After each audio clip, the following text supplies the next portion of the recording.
Hi mga kaibigan, mga kapatid, mapagpalang araw ng Lunes sa inyong lahat. Nasa ika-28 araw na tayo sa buwan ng Oktubre 2024. Purihin natin si Jesus, Maria at Jose. Narito na naman ang inyong lingkod, Father Bob, isang paring Carmelita. Sabi sa ating Ebanghelyo, maglaan tayo ng oras sa panalangin. Pakinggan natin at pagnilayan ng mabuti ang ating Ebanghelyo sa araw na ito na ibabahagi sa atin ni San Lucas, Kapitulo 6, versikulo 12 hanggang 16. Dito, si Jesus ay umakyat sa bundok at nanalangin. Naglaan siya ng oras ng ilang gabi upang manalangin sa kanyang Ama. Alam nyo, napakagandang pagnilayan natin ito ng mabuti, lalong-lalo na sa panahon ngayon na marami tayong ginagawa, marami tayong pinagkakaabalahan.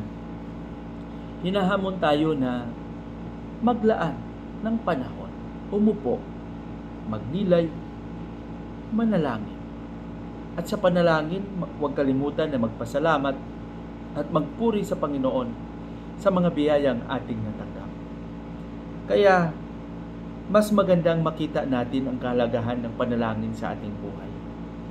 Upang sa bandang huli, pagkatapos ng isang araw na tayo ay punong-puno ng mga ginagawa at maraming pinagkakaabalahan, ay makita natin na ang Panginoon ay kasama natin. Na ang Panginoon ay katuwang natin. Na hindi natin isinasantabi ang malaking puwersa na natanggap natin sa Panginoon.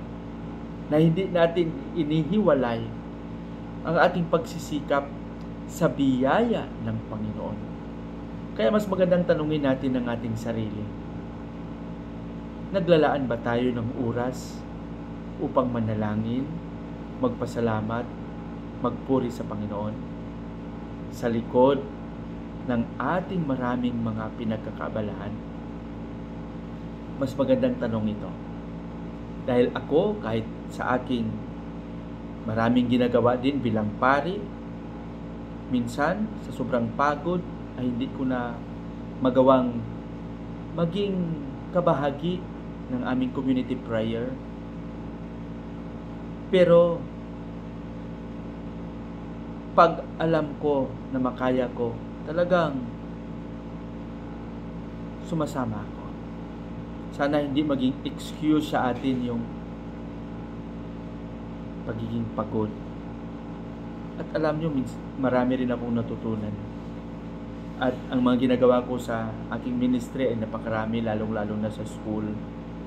Pero at the end, parang makakuha ka ng bagong lakas pagkatapos ng isang araw na umupo at manalangin sa Panginoon. Sana huwag tayong mapagod na manalangin sa Panginoon, na manalangin sa bawat isa, na maglaan ng oras sa pagpasalamat at pagpuri sa Panginoon.